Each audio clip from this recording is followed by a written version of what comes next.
¿Cómo están? Bienvenidas a una emisión más de Derecho a Disentir, el programa de Justicia TV en el que a partir de sentencias de la Suprema Corte de Justicia de la Nación abordamos temas de interés nacional con estudiantes de diversas carreras y universidades.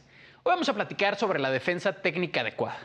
Para platicar de este tema nos acompañan Aide Gala, de Derecho de la UNAM, Beca Ávila, de Derecho del ITAM, Guillermo Sena, de Derecho de la Universidad Autónoma de Coahuila, César Rosas Landa, de Ciencias Políticas y Derecho de la UNAM, y la Barra Nacional de Abogados, Daniela Moreno, de Derecho del Ibero Puebla.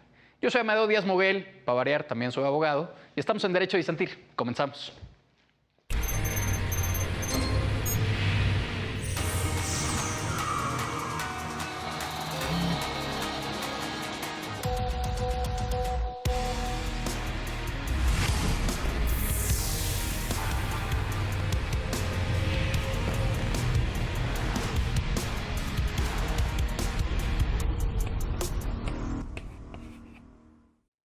¿Cómo están? Bienvenidos a una emisión más de Derecho a Disentir. Mi nombre es Amadeo Díaz Moguel y como siempre estamos en Justicia TV.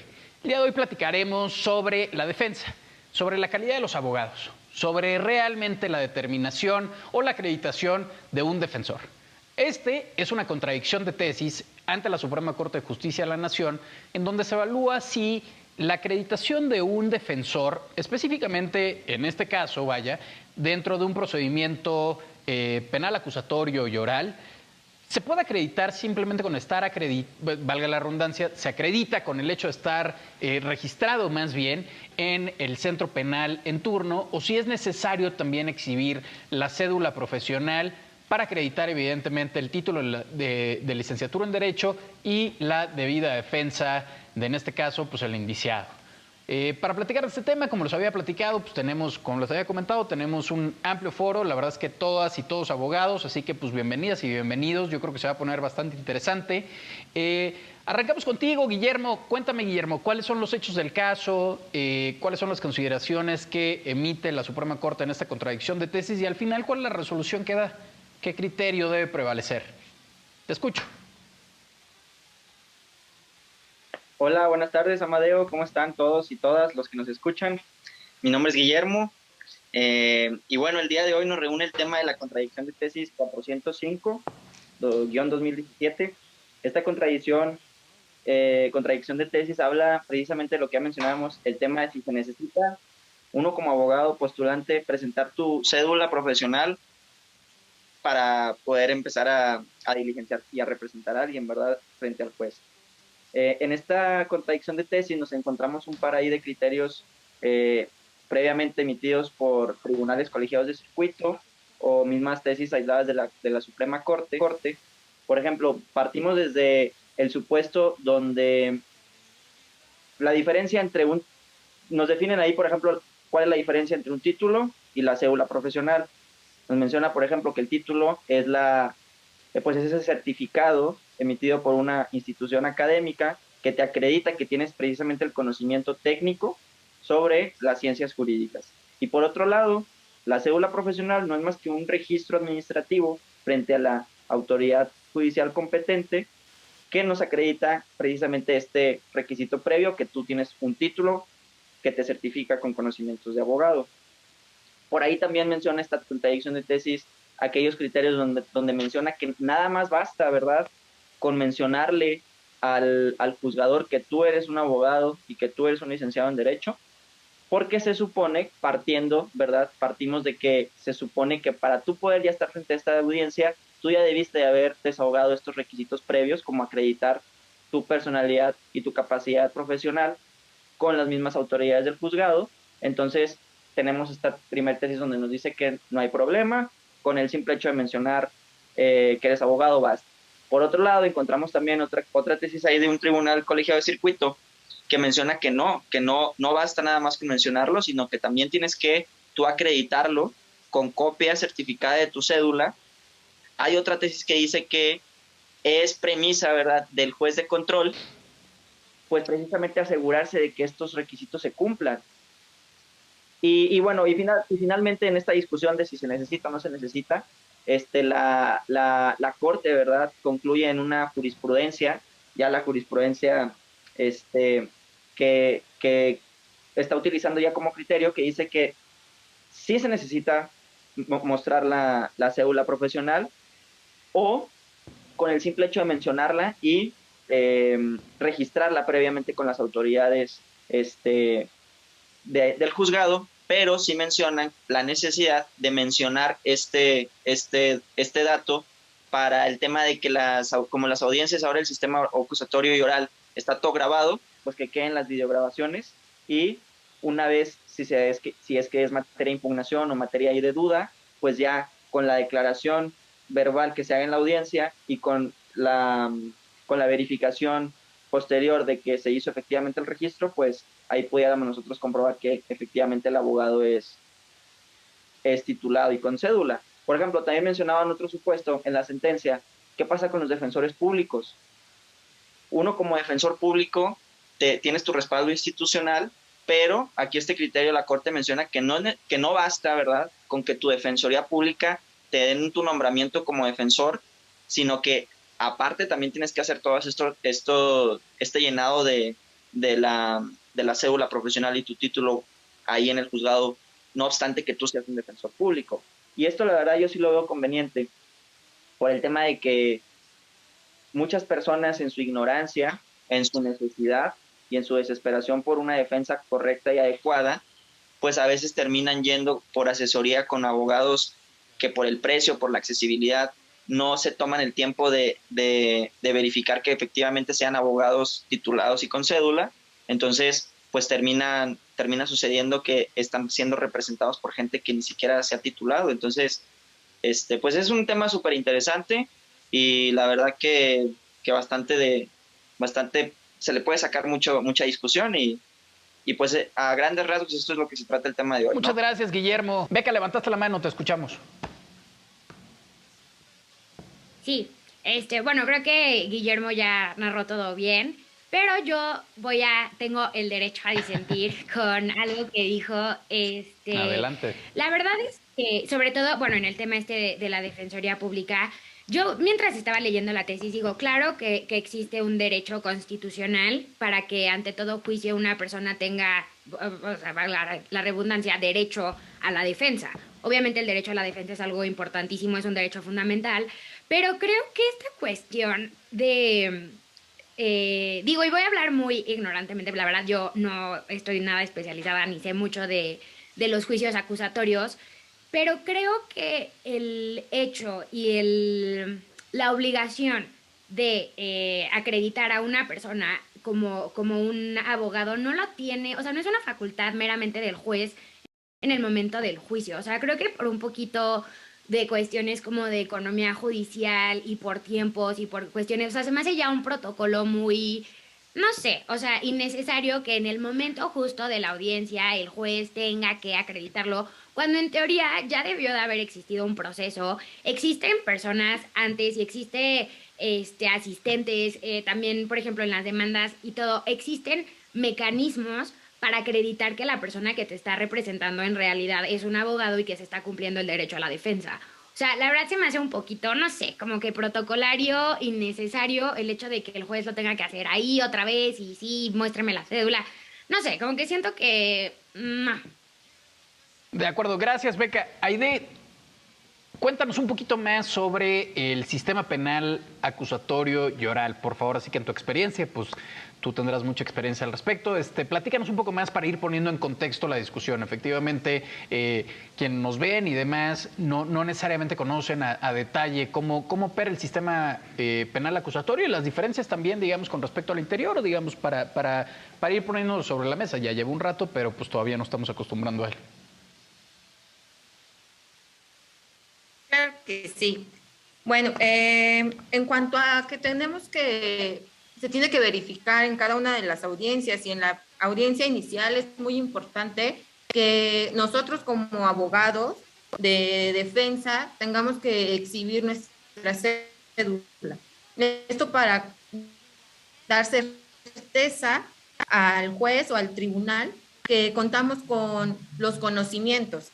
Ok, está bien, no se hace se presenta nuestra cédula al momento de que nosotros llegamos a la sala de oralidad, se la damos al auxiliar de sala para que en ese momento él haga los trámites correspondientes para verificar que realmente somos la persona que tenemos ese número de cédula. Hoy actualmente con la cédula electrónica, que en mi caso ya me tocó, yo llego a audiencia, le presento mi cédula en una copia simple y le doy una copia de mi credencial para votar, lo cual va a corroborar el auxiliar de sala en la plataforma que efectivamente cuento con esa cédula y que esa cédula me pertenece porque ya tengo una identidad. Entonces, para mí se me hace muy importante que se tenga que tener este registro. No como tal se exhibe el título y se le da al juez. No, él por eso tiene este apoyo de sus auxiliares para que en cuanto el juez entre y nos estamos individualizando,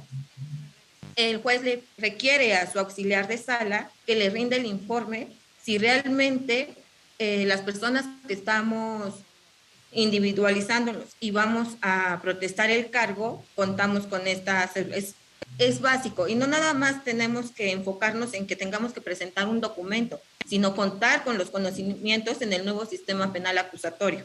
Eso es básico porque le vamos a explicar a nuestro representado cuáles son los derechos que le asisten. Le tenemos que explicar en qué va a consistir esta audiencia, desde qué es un control de la detención, su formulación de imputación, el derecho que él tiene a declarar, una vinculación a proceso en qué consiste y las medidas cautelares. Es muy importante que tengamos muy claro estos conocimientos para que nuestro representado pueda entendernos y sepa qué es lo que se va siguiendo en cada una de las audiencias. Muchísimas gracias, Aide. Daniela, te escucho. Sí, hola. Yo quisiera comentar un poco del contexto de donde viene esta resolución de la primera sala. Primero tenemos que analizar que, bueno, en el 2008 sucedió el caso de Acteal, donde se replantearon las formalidades del debido proceso. Además, en el 2008 fue la reforma al sistema penal acusatorio y en el 2011 fue una de las reformas más importantes a nuestra Constitución, donde se reconocen los derechos humanos. Lo importante de esto es de que se está respetando el debido proceso que está consagrado en el artículo 20 constitucional, apartado B, fracción octava, donde se reconoce que todas las personas tenemos el derecho a una defensa adecuada. Otra parte de lo que menciona Aide y lo que menciona Beca es acerca de que, bueno, no hay que hacer tan burocrático este proceso. Yo creo que cada proceso penal o cada caso es único. No se debe de llenar de tantas reglas y se debe guiar más de principios, porque cada caso es único, cada caso requiere de necesidades distintas, cada caso requiere de una resolución que esté adecuada, que esté a la medida y sobre todo que dé justicia y que también dé certeza. Otra parte es también acerca de que el juez de control ahora ya puede señalar cuando él se da cuenta de que una defensa no es adecuada.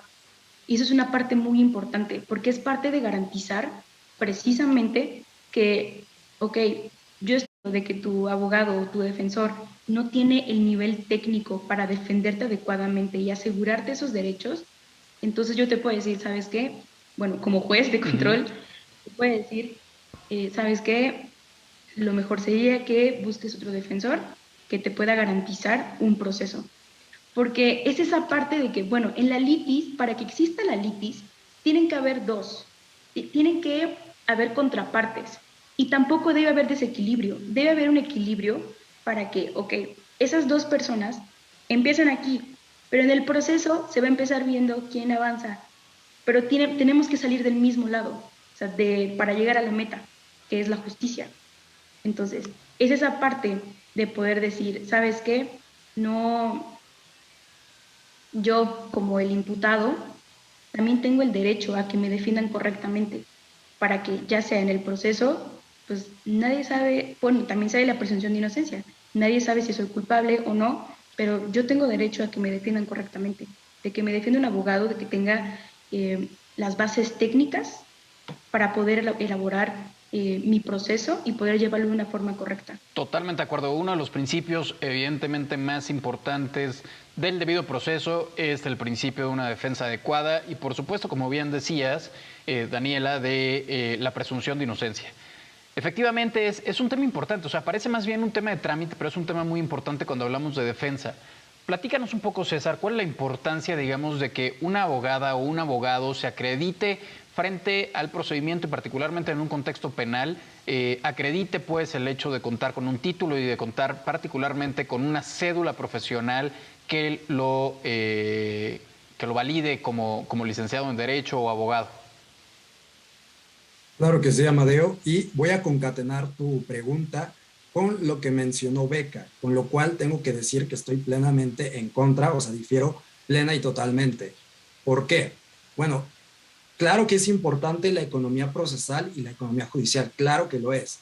Sin embargo, la misma contradicción de tesis nos va a indicar el por qué sí es importante acreditar esta calidad de licenciado en Derecho. La primera postura, que es del Tribunal Colegiado del 23º Circuito, que afirma que es un requisito excesivo y necesario, bueno, surge de un amparo indirecto, en el cual el sujeto reclama en la demanda de amparo el ser objeto de una vinculación, de un auto de vinculación a proceso. ¿Y por qué se le concede el amparo? ¿Por qué el juez de distrito afirma que efectivamente hubo una violación procesal? Bueno, pues porque el abogado que lo había defendido justamente había incurrido en un delito, en la usurpación de profesión, delito contenido en el artículo 250 del Código Penal Federal, específicamente en la fracción segunda. Entonces, ahí es un primer punto que sirve de ejemplo del por qué es importante esta cuestión de acreditar ser licenciado en Derecho con tu cédula profesional. Ahora, otro ejemplo que a mí me parece todavía muy válido es un documental que, bueno, no voy a asumir si ya lo vieron o no lo vieron, pero el documental de Presunto Culpable, ¿no? Donde Toño Zúñiga es declarado culpable y, bueno, termina en prisión. ¿Y él qué pasa con él? Bueno, su abogado defensor también había falsificado su cédula profesional. Entonces, aunque se pueda ver como un trámite engorroso, un trámite lento, yo creo que es sumamente necesario que se lleve a cabo. Entonces, ya con estos dos ejemplos, podemos ver el por qué es importante, ¿no? Y aquí es donde respondo tu pregunta. Estamos viendo dos ejemplos, pero esto pasa, esto sigue pasando lamentablemente, aún con la reforma del 2008 que ya se mencionaba. Entonces, el continuar con estas prácticas y en reforzarlas y que se creen criterios sobre esto, justamente nos ayuda a progresar en que este tipo de prácticas corruptas o por omisiones o errores se sigan dando y bueno, termine afectando a las personas sujetas a un proceso penal. Beca, sí, ahora sí que por alusiones personales de entrada. Claro, sí, fue directo al punto, pero lo que yo quería, o sea, sí estoy de acuerdo con lo que comentó César. No estoy diciendo de forma alguna que no se revise o que no se coteje que la defensa es de hecho un licenciado en Derecho, un abogado.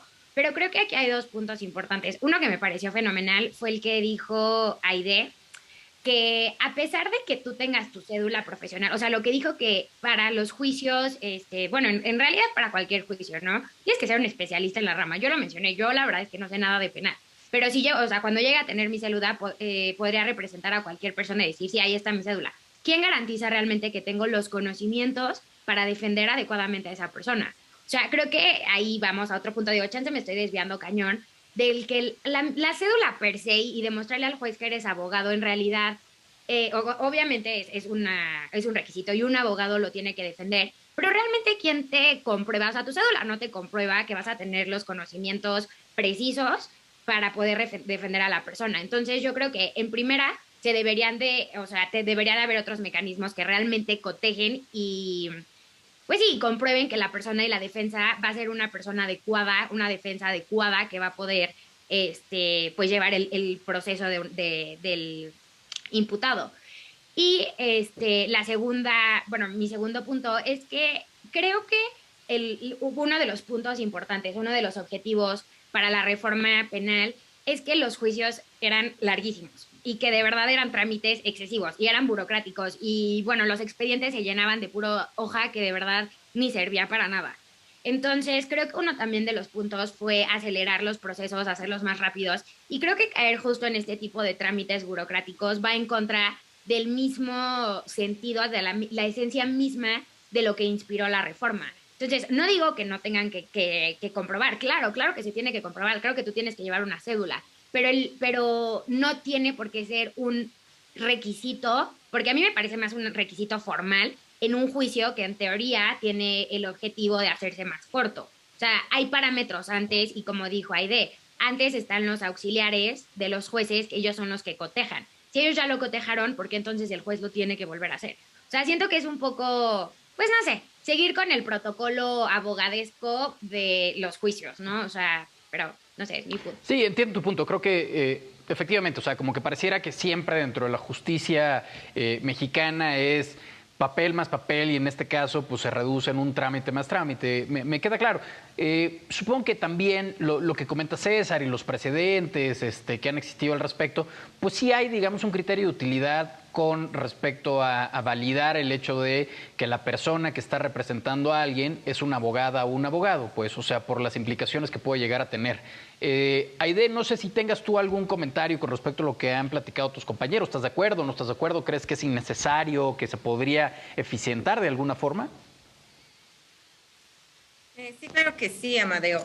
En cuanto a lo que dice Daniela, que hoy en día, como estamos ante un nuevo sistema que es oral, el juez puede acotar muy bien y se da cuenta en la audiencia al momento de que nosotros estamos argumentando si se tienen los conocimientos. Entonces, el juez en ese momento pregunta, abogado, ¿realmente tiene conocimientos en el nuevo sistema penal acusatorio? En caso de que él vea que no, entonces en ese momento él detiene la grabación, detiene la audiencia y manda a llamar a un defensor de oficio. No es de que se suspenda y le diga al imputado, ¿sabes qué? Voy a buscar otro defensor. No, en ese momento se le da un abogado de oficio que evidentemente, o así lo han considerado, ellos ya cuentan con una amplia experiencia. Entonces, esto es para garantizar que se les respeten cada uno de los derechos al imputado. Yo también concuerdo con César en que es indispensable que tengamos que acreditar nuestra profesión, acreditarnos como licenciados en Derecho. A mí no se me hace un trámite burocrático ni papeleo tras papeleo. Lo reitero, es algo importante porque tenemos siempre que acreditar cuál es nuestra profesión. No puede ir cualquier persona y usurpar esa calidad, porque entonces estarían violando todos los principios que constituyen el sistema penal. Se estarían violando gravemente los derechos de defensa. Si va cualquier persona que usurpe esta defensa, esta profesión, pues entonces pasaría lo que dice César cuando pasó lo del presunto culpable. No se hizo una defensa ni adecuada ni técnica. ¿Por qué? Porque no se tenían los conocimientos. Si nos referimos, como dice Beck, a que se tiene que tener otros mecanismos, es eso, el juez antes de iniciar una audiencia se cerciora de que realmente cuentes con eso. Si no, como repito, para la audiencia y pone a otro defensor. ¿Para qué? Para que se garanticen estos derechos. El usurpar esta profesión, como lo ha mencionado César, lo único que va a constituir es una violación al derecho y que no se le va a respetar. En caso, es importante, o sea, nosotros al momento de que llegamos a audiencia, en mi caso, que ya postulo, llego a audiencia, exhibo mi cédula profesional, el auxiliar de sala lo comprueba, al momento de que nos individualizamos, es necesario, o sea, a lo mejor es una formalidad en el procedimiento, pero es indispensable, porque así cada una de las contrapartes nos podemos dar cuenta si existe alguna falla y poder, como también lo decía en el documento, cada una de las partes podemos decir, ¿sabes qué? Está pasando esto y hacer lo que conforme a derecho nos corresponda, ¿no? Entonces, yo siempre voy a reiterar que no es un trámite burocrático, no es un papeleo tras papeleo, es algo muy importante porque estamos defendiendo a una persona, estamos defendiendo la libertad de una persona. Tenemos que comprobar con estos conocimientos que a lo mejor va a ser que vamos a defender nuestra teoría del caso, vamos a defender que nuestro representado es inocente. Entonces, para mí siempre va a ser esto muy, muy importante.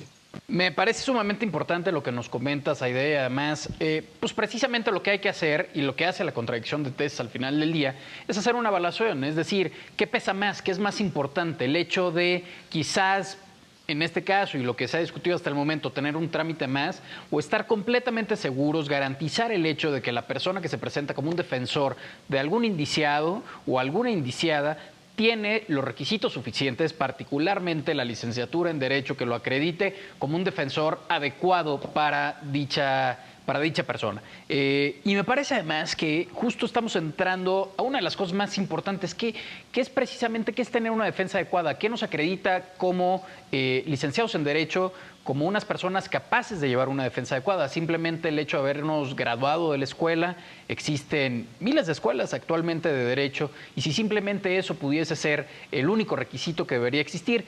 Sobre este tema me gustaría que platiquemos ahora que regresemos brevemente de un corte. Así que no le cambien, regresamos, justamente vamos a regresar, me parece que a una de las partes más importantes del tema de, no solo de la defensa, sino también en sí de la abogacía, es decir, qué nos acredita como abogados, qué nos hace abogados, qué nos da calidad de presentarnos a defender a alguien en un juicio. No le cambien, estamos en Derecho a Disentir.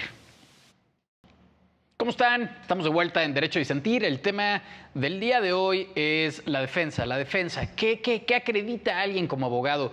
¿Qué lo acredita para poderse presentar como el defensor de alguna persona indiciada en un proceso? Específicamente la contradicción de tesis que vemos el día de hoy en un proceso penal acusatorio y oral.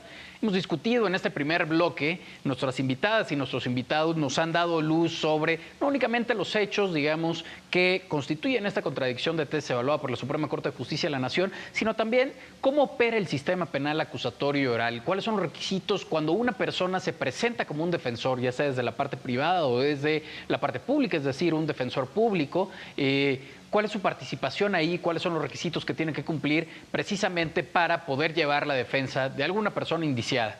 Comentábamos en el último bloque que estamos llegando, me parece, a uno de los temas torales en esta discusión desde mi punto de vista, que es precisamente la acreditación. Por un lado, tenemos en la contradicción de tesis cuál es el requisito formal para acreditar que alguien puede llevar la defensa de alguna persona indiciado. Pues hemos visto que esta defensa en un proceso penal acusatorio y oral debe ser con una cédula profesional, debe acreditarse como una licenciatura en Derecho o un licenciado o licenciada en Derecho o abogado o abogada, pero más allá del requisito formal, ¿qué es lo que realmente pues, sería hablar de una defensa adecuada en términos sustanciales? Es decir, hoy en día existen más de 3,000 escuelas de derecho, si no me falla la memoria.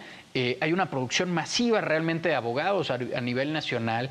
Tenemos muchos de ellos, evidentemente, con algún título, etcétera, etcétera. Este requisito es suficiente, digamos, para hablar de que se cuenta con una defensa adecuada. El hecho de haber cumplido con un plan de estudios y además muy diversos, porque, insisto, son más de 3,000 escuelas, tenemos 32 entidades, estamos hablando básicamente de 1,000 escuelas de derecho por cada una de las entidades. Evidentemente ese no es el ratio por cada entidad, pero pues para simplificarlo, pues ese sería, o sea, 1,000 escuelas de derecho por cada una de las entidades. Es muchísimas escuelas de derecho realmente las que tenemos. Guillermo, desde tu punto de vista, ¿qué acreditaría o cuándo podemos hablar de que una defensa es adecuada? ¿Cuándo podemos hablar que un abogado realmente tiene las capacidades para representar a otra persona en un juicio, en un proceso penal como el que estamos analizando el día de hoy? Gracias, Amadeo. Bueno, en esta contradicción de tesis podemos identificar estos dos elementos, ¿no? La defensa adecuada y la defensa técnica, que se usa en los criterios como una defensa adecuada y técnica juntas. Se puede decir que es adecuada cuando el abogado, cuando el imputado tiene la oportunidad de elegir libremente a quien va a ser su defensor, en este caso en su juicio, teniendo la obligación de este defensor de brindar pruebas, de emitir argumentos de derecho, de agotar todas las oportunidades procesales que tiene dentro del juicio y obviamente de representarlo dignamente como sus estudios de abogado lo han preparado. Y por el otro lado, el concepto de tecnicidad o la defensa técnica menciona la Corte que viene a hablar ya del formalismo, del documento que se necesita, que en este caso son dos, ¿verdad? Es el título profesional por un lado, que te acredita esos conocimientos, ese dominio del derecho, y por otro lado esta cédula profesional, que no es más que un registro administrativo de que pues has terminado tu profesión de abogado. Entonces, pues es interesante cómo la Corte protege con estos dos conceptos de una adecuada defensa, pero también que sea técnica. No basta con que la persona que te está representando sepa desahogar pruebas, sepa elaborar un buen documento, conozca de temas de derecho, sino que hace falta también ese respaldo formal con estos dos documentos para complementar esta tecnicidad y poder cumplir con este requisito, ¿no? De este derecho al imputado.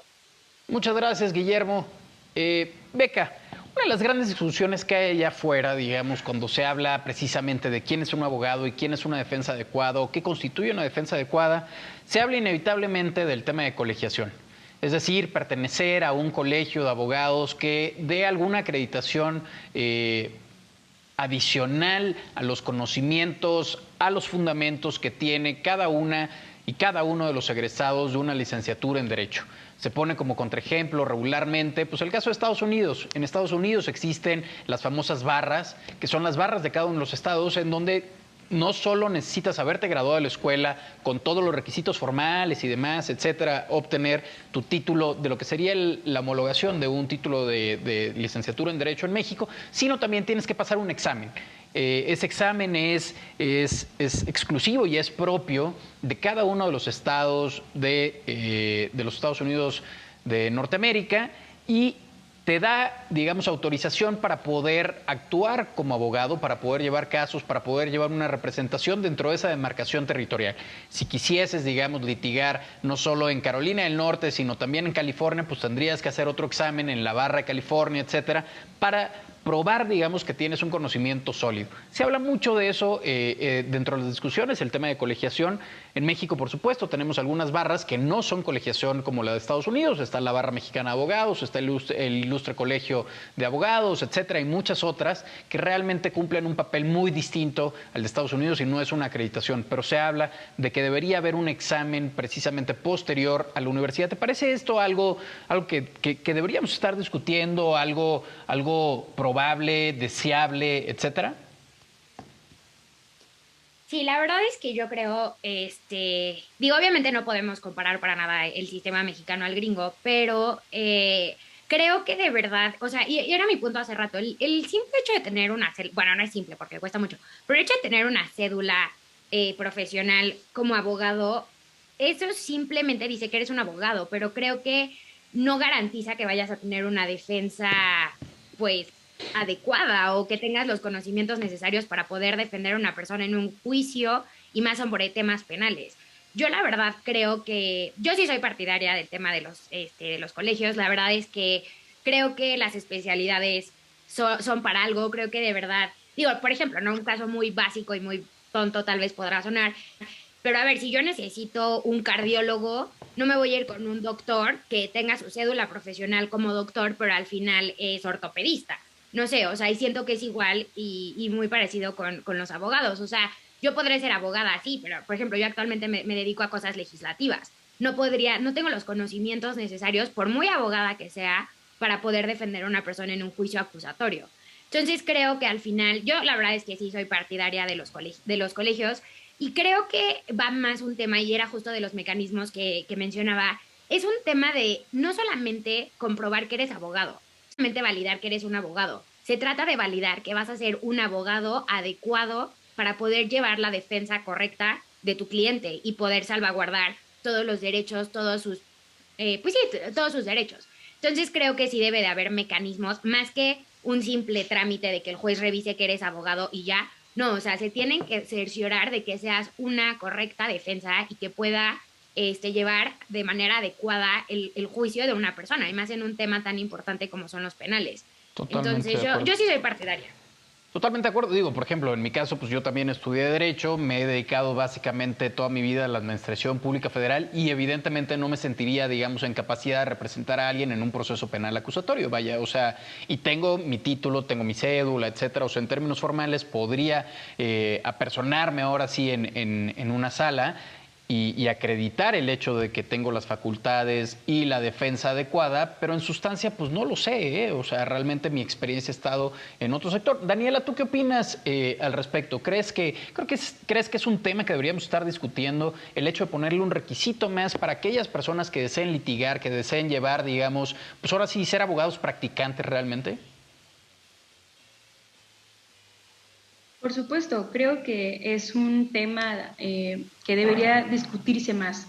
Ya que estamos en una nueva etapa de la defensa, estamos en un nuevo sistema acusatorio que a partir de la reforma del 2011, pues se viene cuidando los derechos humanos y también se vienen cuidando todos los estándares internacionales, por ejemplo, la Convención Americana de Derechos Humanos, que el artículo 8.2 habla precisamente de las garantías procesales, donde el Pacto Internacional de los Derechos Civiles y Políticos, en el 14.1, 14.2 y 14.3, que habla acerca también de esas bases procesales y el trato procesal, así como de los derechos del imputado.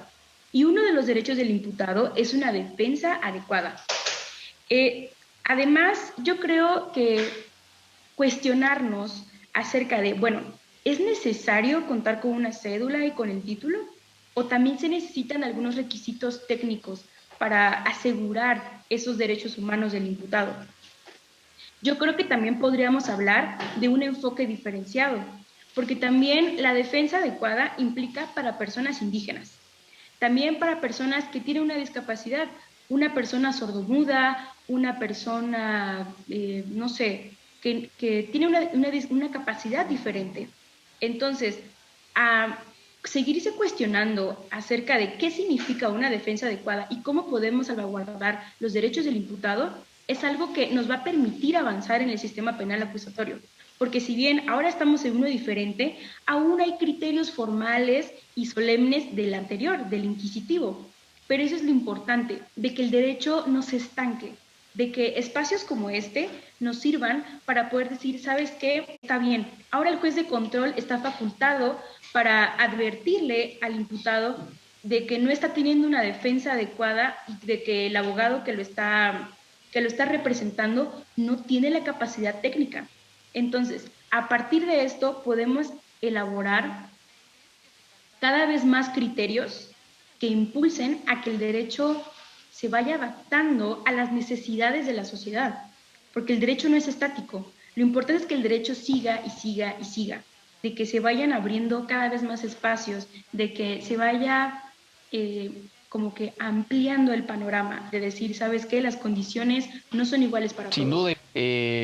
Lo que es una defensa adecuada además en otras perspectivas, vaya, como bien podría ser precisamente un traductor de lenguas indígenas, un traductor de lengua de señas mexicanas, alguna persona con discapacidad, etcétera. Una serie de probidades que debería poder acreditar un defensor precisamente para cada uno de los casos. En el caso, por ejemplo, de la Defensoría Pública Federal, tenemos precisamente a partir de 2 años y medio que estamos en una nueva administración, hemos contado con nuevas capacitaciones precisamente para tener lenguaje de señas mexicana, para tener traductores de las lenguas indígenas a nivel nacional, para las personas con discapacidad, etcétera, porque hay que atender también, digamos, al otro desdoble, ir a más allá, como dice Daniela, de simplemente la formalidad y explorar qué es una defensa adecuada, porque insisto, o sea, la defensa adecuada dentro del texto que nos enseñan en la escuela, etcétera, pues es una frase, es un concepto, vaya, pero en la realidad es mucho más que eso y tenemos que discutirlo mucho más.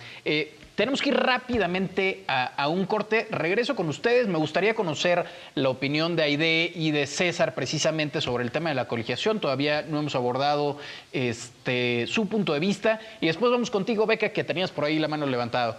No le cambien, estamos en Derecho a Disentir. Volvemos en breve. ¿Qué tal? Estamos de vuelta en Derecho a Disentir. El tema de hoy ha sido la defensa. los abogados, las abogadas, ¿cuándo realmente constituyen una defensa adecuada? ¿Qué es lo que tienen que probar cuando se presentan ante un procedimiento? En este caso estamos hablando de procedimiento penal acusatorio y oral, una contradicción de tesis analizada por la Suprema Corte de Justicia y que realmente lo que acredita que alguien tenga una defensa adecuada, simplemente el hecho de tener una cédula o no. Sobre eso hemos estado platicando y uno de los temas que salió en el bloque anterior es precisamente el tema de la colegiación. Si debería haber, digamos, una acreditación al estilo Estados Unidos quizás o algunos otros modelos internacionales en donde para poder ejercer literalmente la labor de abogado postulante, es decir, de litigio de representante, ya sea público o privado, debiese haber, además de el hecho de exhibir tu cédula profesional por haber concluido tus estudios, debe haber algún otro tipo de examen, de prueba, de acreditación, digamos, para garantizar esa defensa adecuada de las personas que buscan una protección. Aide, me gustaría escuchar tu opinión. Cuéntame. Claro que sí, Amadeo.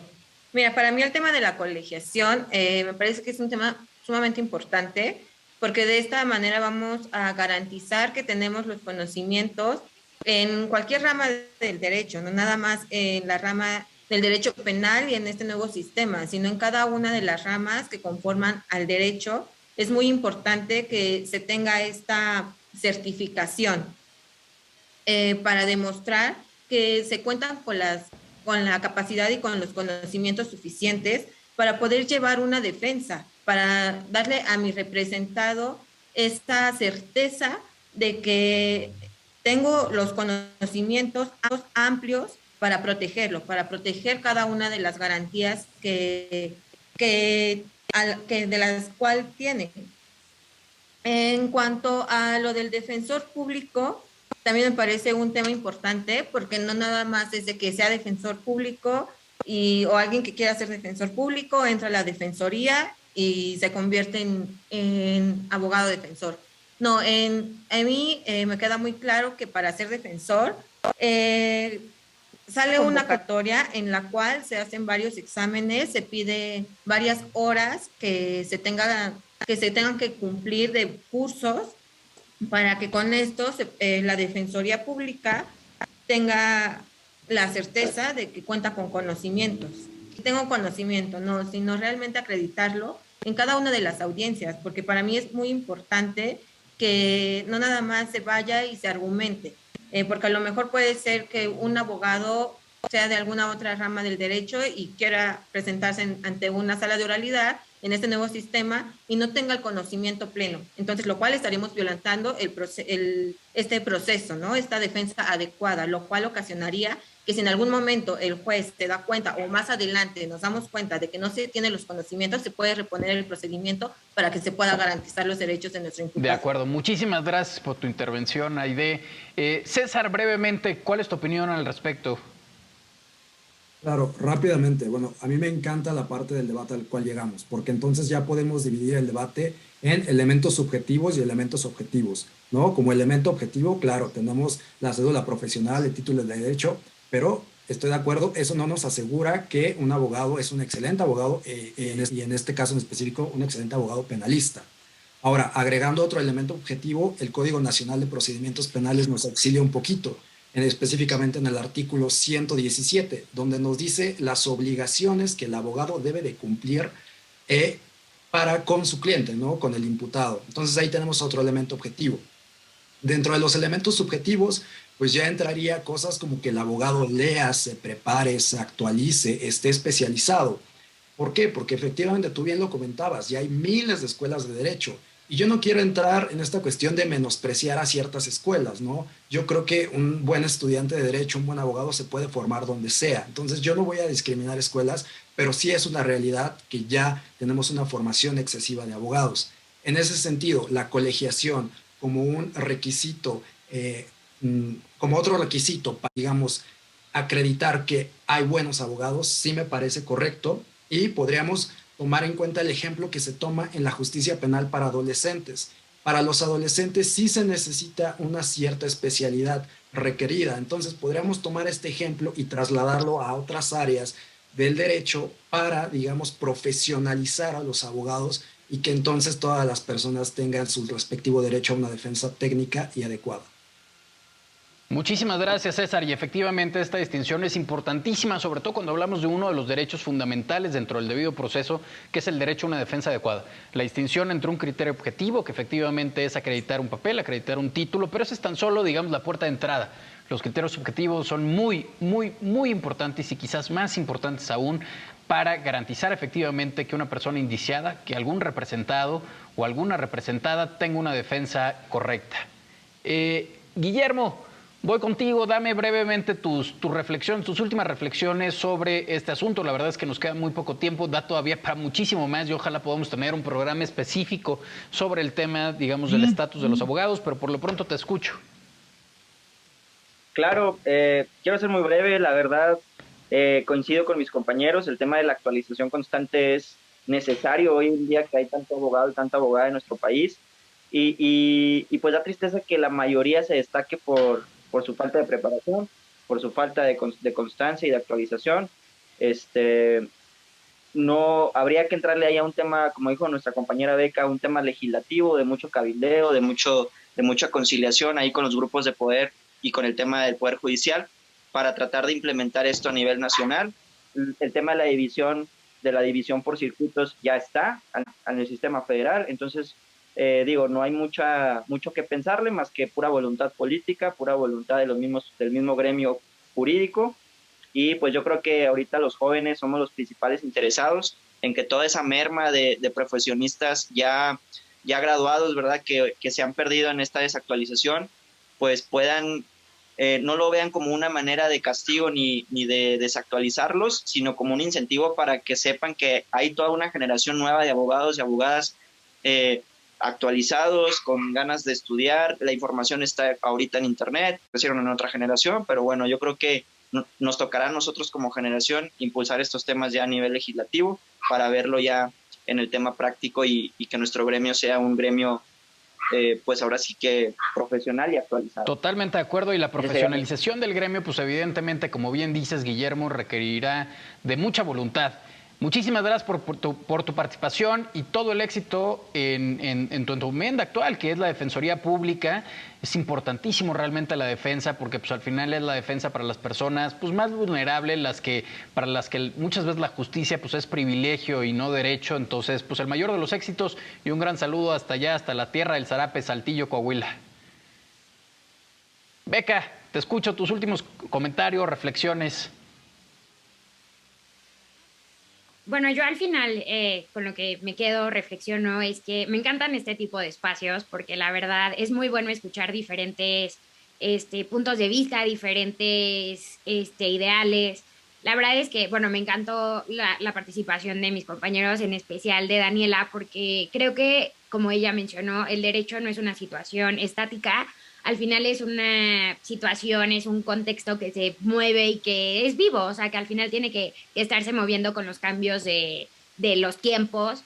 Entonces creo que este tipo de espacios ayudan muchísimo pues a pensar, ¿no?, sobre las cuestiones, sobre el contexto actual y lo que podemos hacer nosotros como abogados, ¿no? Llegar tal vez a prepararnos e incluso tratar de hacer colegios, no sé, seguir actualizándonos.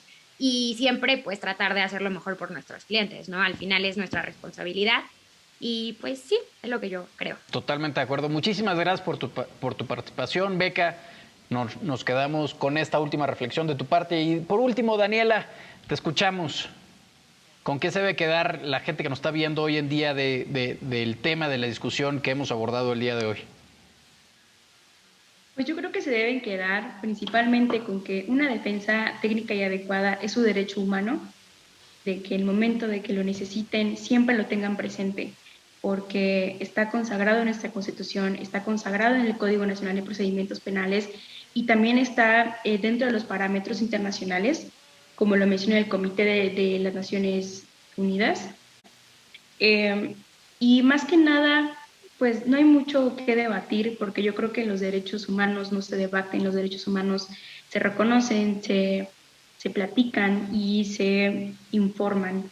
Así que yo creo que hay que quedarnos con eso, porque es la realidad de muchas personas, de hecho miles de personas en México, que por el simple hecho de no llevar o de no tener una defensa técnica y adecuada, no están teniendo un proceso adecuado, no se están respetando sus garantías al debido proceso. Y yo creo que es lo que nos debe quedar a todas nosotras y a todos nosotros. Y pues seguir haciendo más espacios para que podamos seguir platicando, de que el derecho no se quede aquí y no se quede en las aulas y que tampoco se quede en los juzgados, que el derecho realmente vaya a muchísimos lados y que todos podamos opinar y que lleguemos también a la justicia. Siempre. Me parece importantísimo y magistral cómo pones esta síntesis, me quedo con ello definitivamente para cerrar el programa. No podemos hablar de justicia sin hablar de defensa. Y la defensa adecuada es un derecho humano, como bien nos ha dicho Daniela y como lo han comentado el resto de nuestras compañeras y compañeros el día de hoy. Nos quedemos con esto, querido auditorio. Una defensa adecuada es importantísima, no únicamente en la parte formal, en la parte, digamos, de cumplir, de decir, pues es un licenciado en Derecho, es un abogado, etcétera, sino también en los conocimientos.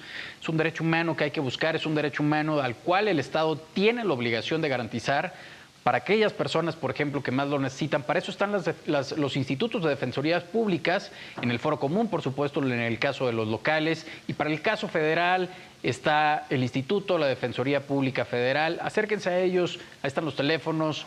Pues muchísimas gracias, no me resta más que agradecer. Yo creo que es un tema interesantísimo, realmente creo que nos faltó tiempo, se me fue de volada realmente el programa. Todavía quedan muchísimos temas por discutir. Beca puso sobre la mesa un par de cosas interesantes ahorita que estábamos fuera del aire. Ojalá lo podamos retomar en algún otro programa, porque sí creo que es muy importante seguirlo discutiendo, pues para seguir haciendo conciencia. Así que Daniela, Beca, Aide, César, Guillermo, muchísimas gracias por su participación. Espero verlos pronto y sobre todo espero verlos que para la próxima nos veamos acá en el auditorio. Saludos hasta casa, hasta Coahuila, hasta Puebla y pues los de la Ciudad de México, pues un saludo acá a la vuelta de la esquina. Muchísimas gracias por acompañarnos. Como todos los lunes a jueves, los esperamos a las 9 de la noche acá en Derecho a Disentir. Mi nombre es Amadeo Díaz Moguel. Nos vemos a la próxima acá por Justicia TV. Hasta luego.